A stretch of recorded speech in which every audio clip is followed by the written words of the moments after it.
pretty mysterious how Dave Rubin still has such a large audience, or perhaps even ever did. I mean, well, I can see how he grew in the first place, but I'm just kind of interested to know who his audience is these days, because I don't really understand the appeal of him for anyone, really.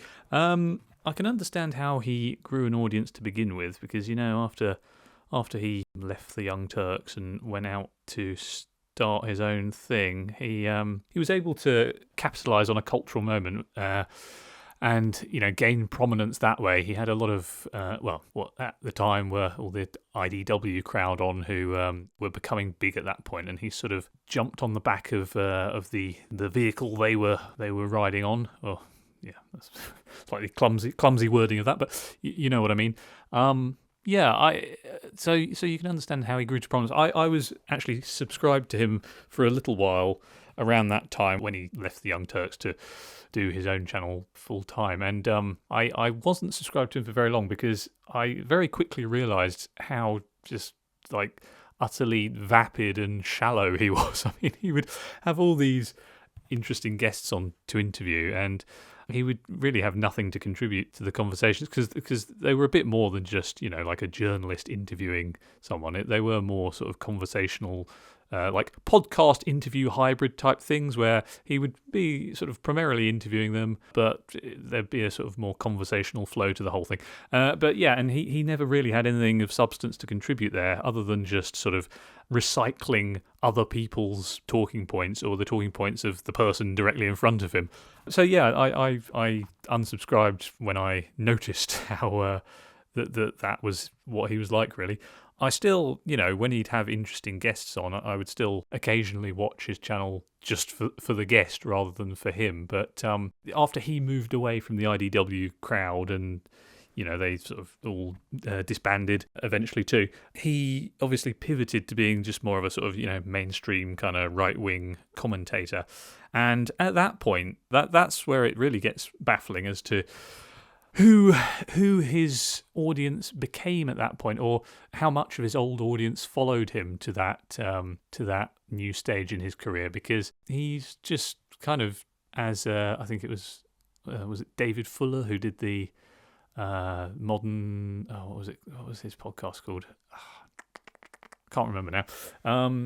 As he remarked once, once Rubin made that shift, he was no longer part of the conversation, in inverted commas. The culture war conversation that was ablaze at that time, that the IDW crowd were the most prominent figures in, on the sort of it wasn't really anti-left wing as such, it was more, the anti-woke, in inverted commas, crowd, to use that word, which slightly makes me grimace.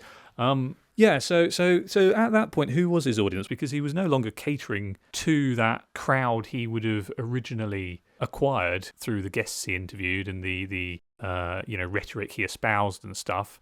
It seems like at this stage he would probably appeal to just sort of like more mainstream kind of like boomer Republicans, I guess. I mean, looking at his channel as well, he's kind of, it seems like he doesn't do as many interviews anymore. It's most of his content seems to be comprised of just short clips where he comments on some other commentator's appearance on TV or whatever. He does a lot of these little videos where he shows a clip of some commentator, like Bill Maher or whoever it might be, saying something he agrees with, and then does a little bit of commentary where he explains why he thinks that's right, and then uses that to push his political message. He sometimes has to kind of squeeze what the person has said quite sort of tightly to make it fit through the slot he's trying to put it through, because it's kind of, it doesn't always perfectly map onto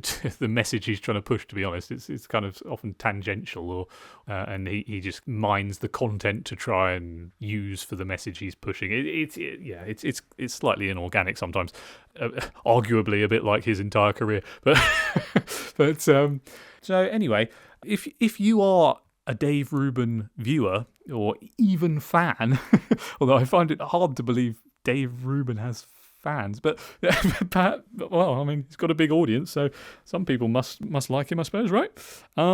Yeah, if you're a viewer or a fan of Dave Rubin, do let me know why, because it's a tough one to understand. I mean, I don't like dislike him as such. He doesn't offend me particularly or anything. As I said, I think he was originally quite vapid and shallow, and frankly probably still is really. I think he's perhaps a bit less so now, just because he's been in politics or political commentary for so long, and he's improved as a broadcaster as a result, as a commentator, as a communicator of his ideas. However, I think a lot of his, perhaps all of his ideas in quotes, are not really his. They're not original. He doesn't have any. He doesn't seem to have any real original thoughts of his own. He's just a kind of parrot, essentially. He parrots political talking points. He pushes a political narrative for his side, and yeah. To recap, I've got nothing against the guy. Like, there are plenty of, you might even say the majority of political commentators use their platform to push the politics of their own side. So fair enough.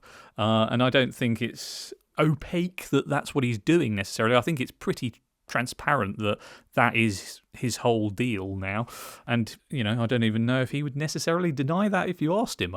He might. I don't know. Hard to say.